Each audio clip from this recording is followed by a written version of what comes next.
اعوذ باللہ من الشیطان الرجیم بسم اللہ الرحمن الرحیم۔ السلام علیکم ویورز، امید کرتی ہوں سب خیریت سے ہوں گے اور سب کو قرآن پاک کا ترجمہ سمجھنے میں آسانی ہو رہی ہوگی۔ ویورز، جیسا کہ پچھلی ویڈیو میں ہم نے دوسرے پارہ کے 12واں رکوع شروع کیا تھا، جو ہم نے آدھا پڑھا تھا 225 آیت تک۔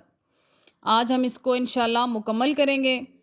تو چلیے، پچھلے اس کے حصے میں رب تعالیٰ نے کتنی خوبصورتی سے کتنے مسائل کو بیان کیا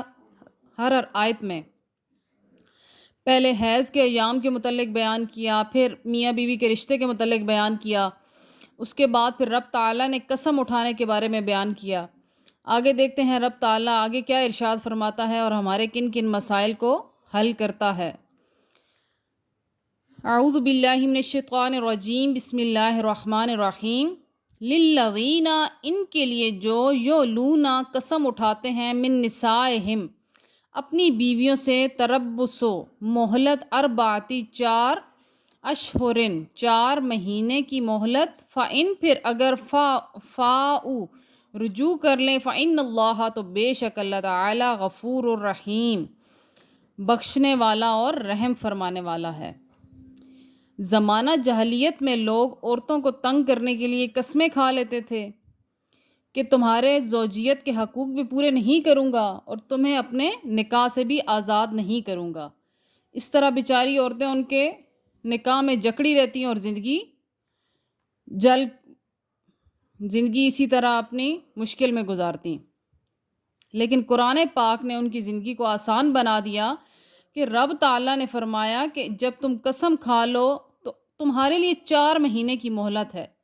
اگر تم اس میں رجوع کر لو، اپنی قسم توڑ کے اس کا کفارہ ادا کر لو تو پھر تو ٹھیک ہے، لیکن 4 مہینے کے بعد عورت کو کھلی اجازت ہے کہ وہ تم سے علیحدگی اختیار کرے اور کسی اور کے ساتھ شادی کر کے اپنی زندگی کو سکون کے ساتھ گزارے۔ قربان جائیں اللہ پاک پہ کہ اللہ پاک کس طرح سے عورت کو عزت عطا کرتا ہے قرآن پاک میں۔ جو آج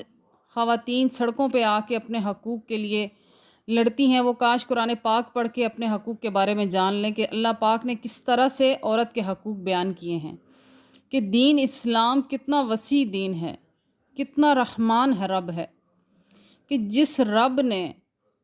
اپنے ہر مخلوق کے بارے میں کس طرح سے قرآن پاک میں کھول کھول کر بیان کیا ہے۔ اللہ پاک نے کس طرح سے اشرف المخلوقات بنایا ہے انسان کو، اور پھر اس کے حقوق، اس کے ہر مسئلے کو کس طرح سے بیان کیا ہے قرآن پاک میں۔ آگے اللہ پاک کیا فرماتا ہے، وَإِنْ، اور اگر عزموا، پکا ارادہ کریں، الطلاق، طلاق دینے کا، فإنّ، تو بے شک اللہ تعالیٰ، سمیع، سننے والا اور علیم، جاننے والا ہے۔ والمطلقات، اور طلاق دی ہوئی عورتیں، یتربصن،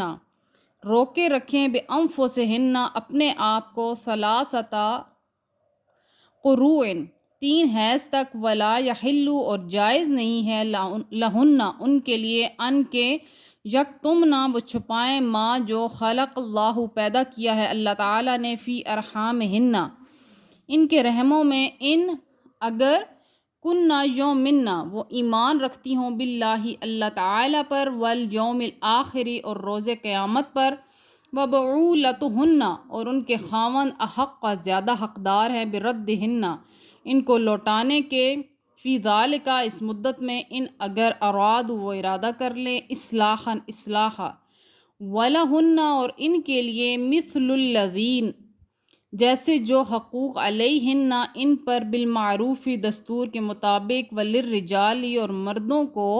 علیہن، ان پر، درجۃ، فضیلت، فضیلت ہے، واللہ، اور اللہ تعالی، عزیز، عزت والا، اور حکیم، حکمت والا ہے۔ اس میں رب تعالیٰ نے کتنا اہم مسئلہ بیان کیا ہے کہ طلاق کا، جب مرد عورت کو طلاق دے دے تو اس سے چاہیے، اس زمانہ جاہلیت میں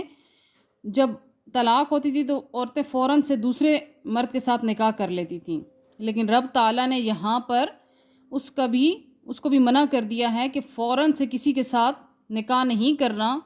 بلکہ 3 حیض تک اپنے آپ کو روک کے رکھنا ہے۔ اور پھر جو رب تعالیٰ نے تمہارے رحم میں پیدا کیا ہے، یعنی اگر وہ حاملہ ہو جائیں تو وہ اس کو چھپائیں نہیں بلکہ اس کو ظاہر کریں۔ رب تعالیٰ نے 3 مہینے کی مدت ہی اسی لیے رکھی کہ اس دوران اگر حمل بھی ہو تو عورت کو معلوم ہو جائے اس کے متعلق، اور اس خبر کو سن کے اگر شوہر رجوع کرنا چاہے تو وہ رجوع بھی کر سکے۔ رب تعالیٰ نے کتنی آسانیاں پیدا کر دی۔ اللہ عز و جل اپنے بندوں سے کتنا پیار کرتا ہے، کس طرح سے ان کے لیے دین کو آسان بنا دیا ہے کہ اگر ایک مرد طلاق دے دیتا ہے تو یعنی تیسری طلاق اس نے اگر نہ دی ہو تو 3 مہینے تک وہ اس کے لیے ٹھہرے عورت، اس کو یعنی عدت کا نام دے دیا گیا، اپنے آپ کو روکے رکھے 3 حیض تک۔ اس دوران اس کو معلوم بھی ہو جائے گا کہ اگر اس کا حمل ہے تو اس کا شوہر دوبارہ چاہے تو رجوع کر سکتا ہے، تو دوبارہ سے اپنا گھر بسا سکتا ہے۔ اس آیت سے یہ بھی اندازہ ہوتا ہے کہ طلاق کوئی عام مسئلہ نہیں ہے۔ طلاق رب تعالیٰ نے فرمایا ہے کہ حلال ترین چیزوں میں سے سب سے ناپسندیدہ چیز ہے، کیونکہ اس سے 2 خاندان تباہ ہو سکتے ہیں۔ اس لیے اللہ پاک نے اس میں بھی کتنی آسانی رکھ دی ہے کہ 3 حیض تک عورت انتظار کرے۔ اگر اس کو اپنے حمل کا معلوم ہو جائے تو پھر رب نے یہ بھی فرمایا ہے کہ اگر تم اللہ پر ایمان رکھتی ہو تو اس کو چھپانا نہیں ہے، اگر روز قیامت پر ایمان رکھتی ہو تو سچ بتانا ہے اور اپنے ٹوٹتے ہوئے گھر کو بچا لینا ہے۔ اللہ پاک نے کتنے خوبصورت انداز میں ایک گھر کی کتنی خوبصورتی کو بیان کیا ہے،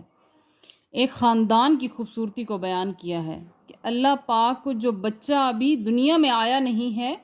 اس کا بھی کا اتنا خیال ہے اپنے بندے کا کہ وہ آئے گا تو وہ ٹوٹا گھر دیکھے گا۔